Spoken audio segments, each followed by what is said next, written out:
Hello, everyone.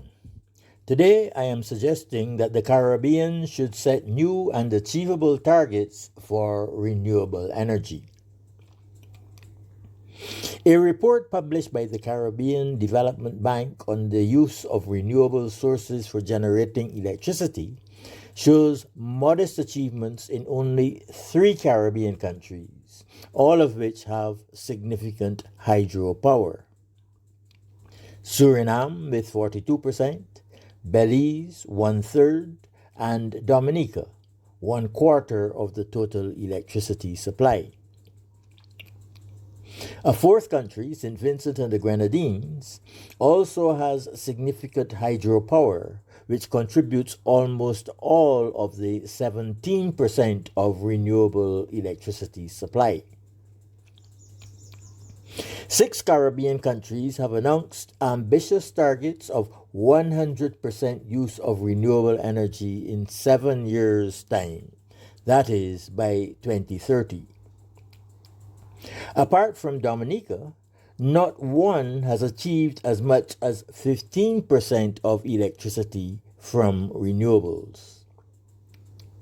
Barbados, the largest of the 6, generates only 11% of electricity from renewables, according to the CDB report. What is more, fossil fuels continue to be used for transport, agriculture and landscaping, cooking, industrial machinery, emergency power, and other purposes.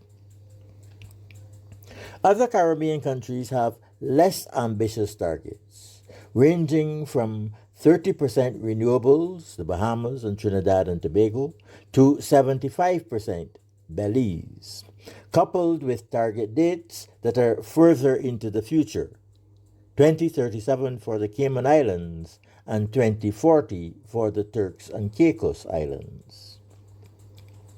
However, apart from Suriname, which has already exceeded the country's modest 2030 target, none of the announced targets appears within reach in the specified time horizon. The Caribbean Development Bank Renewable Energy Report includes a chapter of insightful case studies from Jamaica, Dominica, and Barbados. The studies uncover a variety of complex challenges in the design and implementation of strategies to increase the proportion of electricity generated from renewables. The CDB report develops a concept of a minimum regulatory framework which Caribbean countries need to put in place to advance the adoption of renewable energy. The framework was developed in light of experiences in the region and in collaboration with companies and agencies in the bank's borrowing member countries. The elements of the minimum regulatory function are set out in a matrix which is 8 pages long in the report. The list begins with an updated integrated resource and resilience plan and includes procurement and financing mechanisms, rules and processes for needed permits, careful design of tariffs, ensuring that the electricity supply company is creditworthy, and rules for producers linking to the grid. The report does not provide an assessment of how any country's strategy stacks up against the benchmarks that are suggested for the minimum regulatory function. However, it is evident that much remains to be done everywhere in the Caribbean to reach that minimum standard. The implication is that announced targets for the conversion from fossil fuels in the Caribbean will need to be revisited.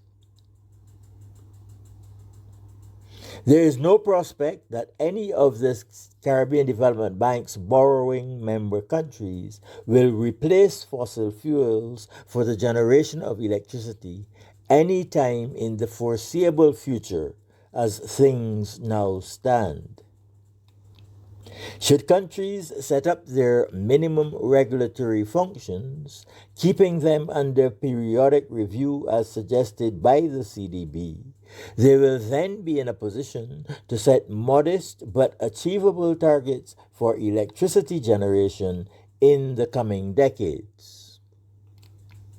In the meanwhile, it would be advisable to commit to completing the elements of the minimum regulatory function matrix, while admitting that the targets governments have previously announced are not within their reach.